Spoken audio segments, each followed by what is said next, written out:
पारादीप डंगा बुड़ी घटना रे गतकाली 3 जन को उद्धार करा जाइथिबा बेले आज निखोज का मृतदेह उद्धार करा जाइछि। गुरुवार पारादीप मेराइन थाना अंतर्गत नेहरू बंगाला मुहाण निकटरे मत्स्यजीवी बोट बुड़ी जाइथिला। तेबे 4 जन उद्धार करा जाइथिबा बेले जनकर पत्ता मिली नथिला। 72 घंटा परे आज बत्तीघर मुहाण निकटरू निखोज मत्स्यजीवी मृतदेह उद्धार करा जाइछि। मृत मत्स्यजीवी नाम जनार्दन बेहरा, बयस 44 वर्ष, घर पुरी अस्तरंग जिलार बालीडिहा ग्राम रे होइतिबा सूचना मिली।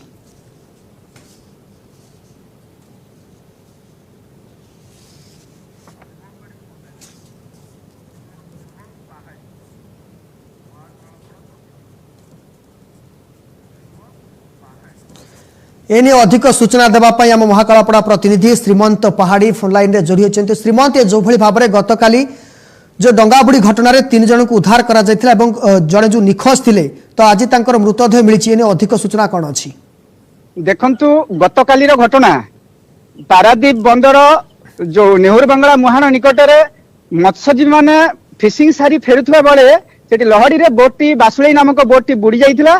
टेपा बोटटी बुड़ी जा फल से 5 जन मत्स्यजीवी 4 जन संगे संगे उद्धार करते। अन्य मत्स्यजीवी माने 4 जन को उद्धार करते।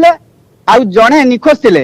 निखोज व्यक्ति जनक होउचंती पुरी जिलार पुरी अस्तरंग जिलार बालडिया गाँव जनार्दन बेहेरा नामक 44 वर्ष तांकर से निखोज थे। तेबे गतकाली ठारू पारादीप कोस्टाल गार्ड एवं मेराइन थाना समस्त खोजाखोजी करते एवं अन्य मत्स्यजीवी माने मध्य खोजा खोजी करथिले। तेबे ताकर किछि पता मिली नथला। आज ठीक दिन 4टा बेले सेही मत्स्यजीवी मानक द्वारा बत्तीघर हुकीटला मुहाण निकटरे ताकर मृत शरीर देखिबाकू पाइथिले एवं संगे संगे मृत शरीर को धरी केन्द्रापड़ा जिलार महाकालपड़ा ब्लॉक एवं जो जम्बू मेराइन थाना रही सेठाकू नहीं आसथिले एवं सेठारे आसी थाना को हस्तांतर करिसंती एवं जहाँ सूचना रही थाना वाला ताकू रिसीव करिसंती लाश को एवं गतकाली तार पोस्टमार्टम करा जिवो बोली जहाँ सूचना हमको मिली। निश्चित भाव श्रीमंत परिवार लोक को खबर दिया जाइछि कि नहीं?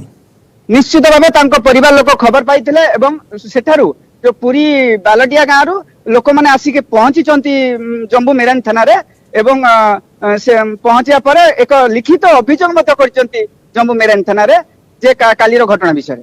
बहुत बहुत धन्यवाद श्रीमंत। एथिले श्रीमंत जो अधिक सूचना देउथले जे भली भाव रे गतकाली पारादीप डंगाबुड़ी घटना रे 4 जन को उद्धार करा जायथिला एवं जने निखोज थिले। से निखोज व्यक्ति आज मृतदेह उद्धार होईछि।